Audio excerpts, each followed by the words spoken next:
So they asked me to stay for Sunday and teach the whole congregation. And that's how the teaching came about. Because I realized that we're focusing on the Torah, which is extremely important. It's the foundation of our, everything. But the book that we read the most, that we came up reading the most, that everybody argues about, what I decided to do is become like a lawyer, a defense lawyer for the Torah. But instead of me telling you that you need the Torah, I'm going to say, you're going to need to understand the New Testament from a Torah perspective. It's reverse psychology. Oh, let's see how well you understand the New Testament. So I thought, well, this teaching will work perfectly. Can I use the stool? Is that okay? Okay. I feel relaxed here, so if you don't mind, if I sit, that'll be good. That stool back there will be awesome. I'm not tired. I just feel comfortable. I just want to make it like a study. Is that okay? Just instead of just a teaching, I want to make it like a little study. And if you have a question according to what we're talking about, I don't want to talk about crazy stuff, but what we're talking about, feel free. And then if it takes away from the teaching, then I say, hey, can I answer that later? Is that okay? But then one day I go to a Messianic congregation, and again I didn't know what to teach, so I figured, well, I assumed they knew this stuff. I'm telling you, I assumed they knew. Thank you so much, my brother Philip. I assumed, that's what you get for assuming, right? So I assumed they knew, and I start talking about the New Testament context of the temple. Oh my God, no one knew. And I'm thinking, here I was worried about the Christian brothers not understanding this stuff, but yet we study the Torah, which is supposed to give us more clarity about the New Testament. So what is the common denominator? How come they don't get it and we haven't gotten it? They don't study the temple. If 45% of the temple commandments, if 45% of the 613 commandments deal with the temple, then why don't we study the 279 commandments? Because the feast deals with temple proper. Sabbath, the feast, eating clean, clean and unclean. All that language is very, very important. So why is it that we do not understand Acts chapters 10? It uses temple language. You shall call no man common and unclean. Wait a minute. So what are those terms meaning in the Bible? And according to the temple, what is clean, what is unclean? What is the difference between moral purity versus ritual purity? Maybe next time when Pastor invites me again, I can focus on that aspect of it. You will be blown away. That means that everyone can be ritually unclean, but we can all be morally cleansed. Now, Acts 15 is all in the context of moral cleansing. Acts 15, let's go there. Let's go to Acts 15. Thank you. I feel like, thanks a lot. Appreciate it very much. I feel like I was in timeout. It's like, what did I do? Thank you, Philip. You did a good job. It's just I'm a little, too small for that chair. Thank you. Can somebody read Acts 15, verse 19 and 20? Anybody? Therefore, it is my judgment that we do not trouble those who are turning to God from among the Gentiles, but that we write to them that they abstain from things contaminated by idols and from fornication and from what is strangled and from blood. Okay, that's moral nature. Moral sin. That's moral sin. So if we understand the context of these here, then we will understand Acts chapters 10. Because Acts chapters 10 is dealing with Cornelius, who was ritually unclean, but he was morally cleansed. He was accepted because he did good deeds, right? He helped the people in need, and he prayed to God always. That means that he was being loyal to the God of Israel. By the way, he was a centurion. They're supposed to have the loyalty to Caesar. The fact that he believed in Yeshua and his family would have meant crucifixion to them. Have you studied the way the Roman Empire worked on this army? That would have been treason. So the gospel is not whether or not you are perfectly ritually pure. For the Gentiles, the problem Paul is having is these are Gentile people in a defiled world, but they can still, we are all ritually unclean, but we can all be morally cleansed. That's extremely important. Because modern day Judaism is imposing moral and ritual cleansing. That's why they would not sit where the woman was in her menstrual cycle. That's why they would not eat with you at your table. Even if your food is kosher, they will not eat and eat if you made the food. Because they don't know you, so they think that you're an idolater. You follow? But it's practically impossible for you to keep ritual purity in a defiled world without a temple. Because when the temple is standing, then you are ritually unclean when you are outside Jerusalem. But the moment you got into Jerusalem, you do a mikvah, an immersion.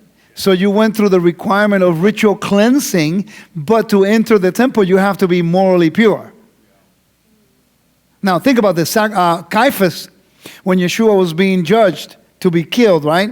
He didn't want to go to Pilate's house because he would have been unclean for the Passover.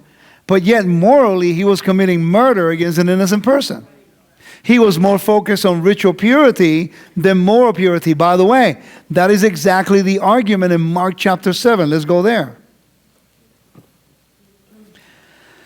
Mark chapter 7, which everyone thinks is about food. But when you read the chapter in context, it's about washing your hands before eating bread, which follows the ritual purity of the temple, but they are trying to use ritual purity on the everyday domain of the regular people outside the temple proper, which is practically impossible. You know the difference? Okay, so when you keep reading, the problem here is that the leadership, they are oppressing their parents. Let's read from verse 8 forward. Can somebody help me read, please? 8 forward. I'll stop you along the way. Neglecting the commandment of God, you hold to the tradition of men. He was also saying to them, you are experts at setting aside the commandment of God in order to keep your tradition. For Moshe said, honor your father and your mother, and he who speaks evil of father and mother is to be put to death. Now notice what he's doing. Now he's contrasting the commandment in honoring your father and your mother. So clearly the leadership is using temple purity as an excuse not to help their parents. Righteousness and justice. Remember? Mm-hmm. Yeah. Keep reading. You'll see it now. Watch. But you say, if a man says to his father or his mother, whatever I have that I would help you is korban, that is to say, given to God, you no longer permit him to do anything for his father or his mother. That's a problem. So now what they're doing is, the Pharisees at the time, but we need to find out which types of Pharisees.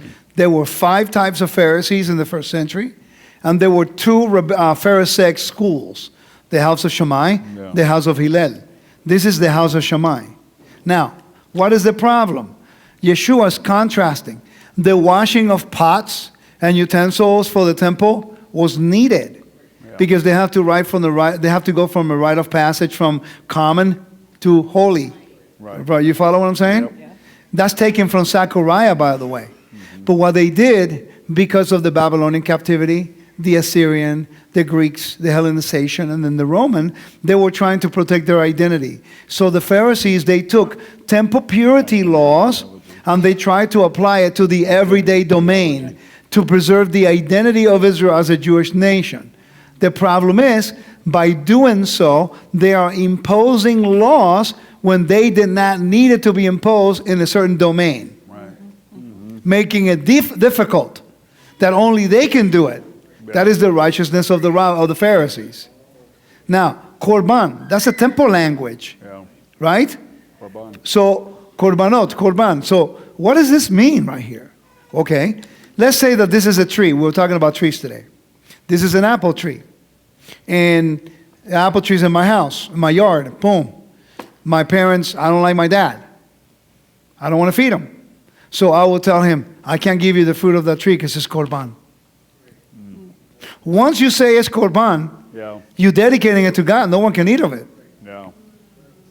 They found a loophole in order for them to do something in order not to help. In other words, they're supposed to produce the fruit, but instead of taking of the fruit, They are oppressing people with the fruit. Get it? Yeah. And Yeshua says, excuse me, you're supposed to honor your father and your mother. And you're using temple purity laws to oppress your own people. Yeah. They are called the Am Haaretz. The Am Haaretz are the regular folks, the regular people, the people of Israel. The Pharisees, the house of Shammai, would not teach people who were uneducated. They called them sinners. So the expression in the Bible as they're sinners, they're not pagans. The sinners, a pagan in the first century is beyond a sinner. Yeah. A pagan is somebody who's outside of covenant. Yeah. The sinners that they're referring to, that was the idiom, using it for the regular humble person who didn't have a Torah scroll, didn't have a Bible. Yeah. He's in agriculture. He lives in the fields. He can only go to synagogue on Shabbat, on Mondays, on Thursdays, and Shabbat. Why Monday, Thursdays, and Shabbats? Because on Mondays and Thursdays, they will go to the markets. When you go to the markets, that's where you hear the word. You see what I mean? So you go to synagogue. Or on Shabbat, because everybody rests. So in the first century, the expression sinners, it was a demeaning expression towards the Am Haaretz, the regular person who are not as educated as the Pharisees. Did you know that? No.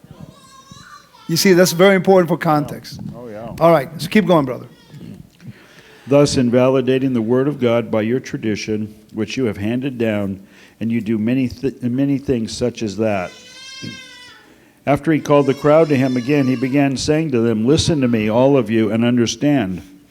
There is nothing outside the man which can defile him if it goes into him, but the things which proceed out of the man There you go. are Perfect. what defile the man. In other words, do you know that the rabbis consider that even your excrement does not defile you ritually? Your excrement will not defile you because it's part of the normal function. Yeah. You are unclean until you do a mikvah, and then you're fine. Yeah. Because if that's the case, why would God ask Ezekiel to lay on human dung Right. for certain days? Yeah. And then on cow's dung. You see what I mean? Yeah. So now it's coming to the essence of what God is trying to convey to the people here, which is the foundation of Acts 15, which is the argument that Paul is having in Corinth. Paul is actually dealing with a pagan nation who just turned to the God of Israel. Yeah. They are under the Roman Empire. They are in caste systems. The slaves, freedmen, plebeians, patricians, senator, equestrians. So now Paul is dealing with these people may not even ever get to Jerusalem. Yeah. Some of them are slaves. You can't get to Jerusalem. So you can't do ritual laws, Yeah. but you can be morally upright. Right. So if you read Corinthians, go back and